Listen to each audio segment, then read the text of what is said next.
What's up guys, this is Gap TVT and welcome back sa channel natin. For today's episode, ayan, kung mapapansin nyo, meron tayong mga lumang materyales dito na gagamitin dahil yun nga, plan ko gumawa kasi ng eco pond or concrete pond gamit tong mga materyales na to. And ito nga guys, meron tayong stock water pero nilulumot siya guys. Pero yun nga, may purpose din kasi ako kung bakit yan ang gagamitin ko. And itong semento naman na to guys, nilagyan ko na rin ng konting fine sand. And syempre, lumang towel. Yan, para sa body. And itong pamputol natin. So, kukortehan ko lang talaga to gamit yung mga panghiwa na yan. And syempre, itong panghalo. Yan. So, ito lang guys yung mga materyales na gagamitin ko. Yan nga, sana sumakto yung dami nitong buhangin natin at saka at the same time yung tubig. And bago nga tayo mag-start, gusto ko lang sabihin na hindi po ako expert. Ang share ko lang sa inyo is yung ano yung reason ko bakit ako gagawa ng concrete pond and ano yung purpose nito sa akin. Okay? So with that being said, let's start.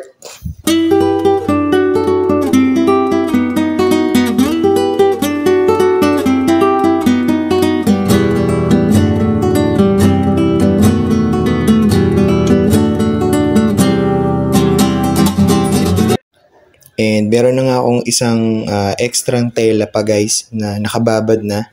Ready na din siya. Kuha lang ako ng bagong lagayan para matimpla to. Then bababad natin yung pangalawang tela.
And ito na nga guys.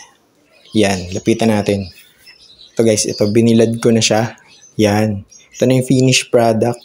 Actually guys, yung nagdagdag pala ako ng isa pang tela, pang cover dito.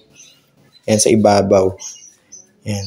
So, ayun kung mapapansin nyo, no, medyo coated talaga din yung natirang semento, pinahi din natin. At itong ginamit ko palang baseline is ano to guys, ratan, yung commonly ginagawang paiklugan ng manok. So yan guys, solid naman na siya, tuyong-tuyo na. Hindi ko lang sure yung ilalim kasi yun nga, malumot yun dahil yung tubig na gamit natin is stock. Pero ito, sige, silipin natin. Ayan, bit-bitin lang natin dito.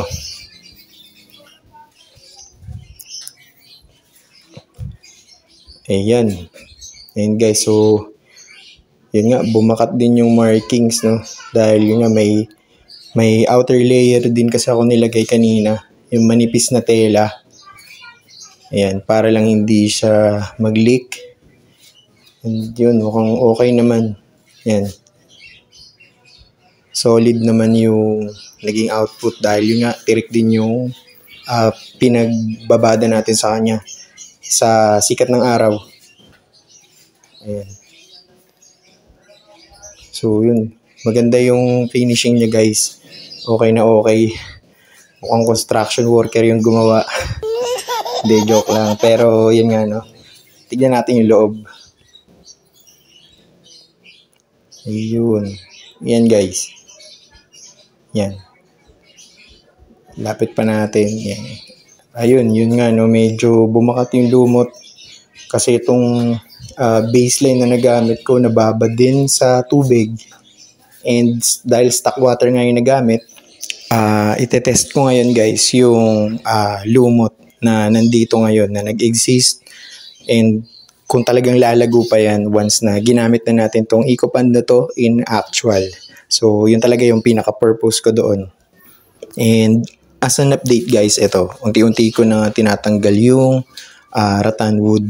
Ang hirap lang yan baklasin kasi sobrang solid talaga, and iniiwasan ko din na wag ma-deform yung nagawa natin, no? And ito, nga pala guys, yung rattan na to is binabad ko sa lumang lagayan. At least kalahati yung level ng tubig. Sinasadya ko kasi talagang unti-unti siya mabulok para kapitan ng lumot. Yan. So kung maalala nyo kanina, yung ginamit din nating tubig, nilulumot na din yun. So ito nga, nung natuyo, nagkaroon na rin siya ng lumot guys. Kumapit na din. And siguro 2 to 3 weeks ulit, bababaran ko lang to ng tubig. Then o-observe natin kung mag-i-improve yan. So ito na guys, after 2 weeks, bali yung tubig niya kanina na luma, tinanggal ko. Tapos pinalitan ko ng bagong stock. Ayan. Kaya medyo malinaw siyang tignan ngayon. And mas kitang-kita guys yung solid niya na structure, walang tagas, no? At the same time guys, yung lumot niya sa loob, ayan, kitang-kita din guys, nabubuhay na unti-unti. And solid talaga yung naging structure. So siguro bababad ko pa to within 2 weeks pa. Then i-observe ko ulit kung mag-i-improve pa yung algae. So after 2 weeks guys, ito na yung update. Ayan. Yung lumang tubig nga pala na nakalagay dito, binuhos ko na. Then binanlawan ko lang yung buong paligid niya. Hindi ko naman in-scrub, as in water wash lang. Pinadaanan ko lang ng tubig, as in literal na banlaw yun. Then ito nga guys, napansin ko yung greenish part na yan guys, yan na yung lumot na buhay na, which is yun yung talagang hinahabol ko, yung kailangan ko. Yun. So yun, na-meet ko naman yung ini-expect ko na result para dito. So okay na okay siya. And ang kagandahan pa nito guys, hindi talaga siya nag-leak. So solid yung nagawa natin. At ito guys, pwesto na natin. Ito sa likod na lang natin ilalagay ito. Ayan. Kasama noong mga tab din natin na gapi. Ayan. Ito nga pala guys yung simple setup ko na outdoor. Ayan. Siguro tatanggalin ko pa kasi yung ibang kalat. Then dun sa may pinakagilid ko siya ilalagay.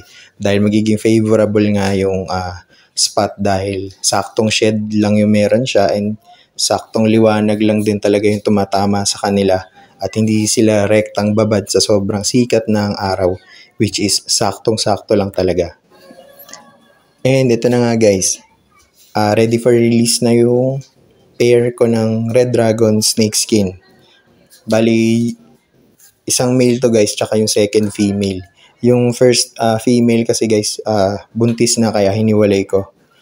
Kaya itong silang dalawa na lang muna yung ilalagay ko dito. So after 2 weeks, observe ko ulit kung ano magiging status nila.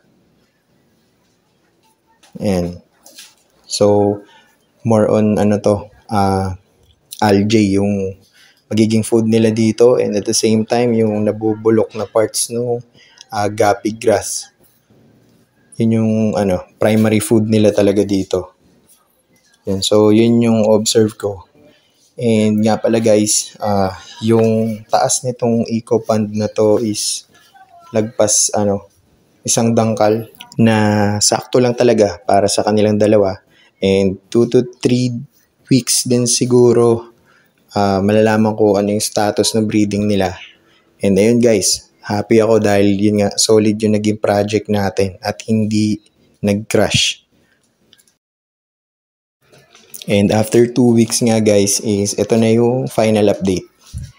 So yung pair ko nung Red Dragon guys, okay naman sila nung naabutan ko. Ang ganda pa rin nung katawan. And yung ibang Juby size ko na Red Dragon Snakeskin, dito ko na lang din sinama para yun nga makapag-explore din sila dito, and at the same time masabayan nila kung ano yung habitat na meron dito sa eco pond na to. So magiging nila to, parang community pond, no? Ayan. So ayun guys, for me successful yung ginawang project dahil yun talaga yung pinaka-plan ko, na magkaroon ng eco pond na kung saan hindi mo kailangan tutukan yung mga alaga mo araw-araw. Kumbaga kaya nila mabuhay on their own dahil yung isda nga guys is hunter yan. Sila ang hanap ng pagkain nila. Hindi nila lagi kailangan dumepende sa atin. And happy nga ako guys na na-achieve ko yung project goal ko na to, na nag-umpisa lang sa ideya, pagpaplano at paggawa. At bago nga matapos yung episode natin for today, syempre maraming salamat sa lahat ng sumusuporta at sumusubaybay sa channel ko, sa mga nagawa kong content at uploads, especially sa mga nakaka-appreciate, no, palagi. Maraming salamat sa inyong lahat. And if you think na nakatulong ng malaki sa inyo itong topic natin for today, just like, share, comment, and subscribe pa rin sa channel natin para mas maging updated pa kayo sa mga susunod nating uploads. Once again, this is Gap TVT. More activity to come. Bye-bye!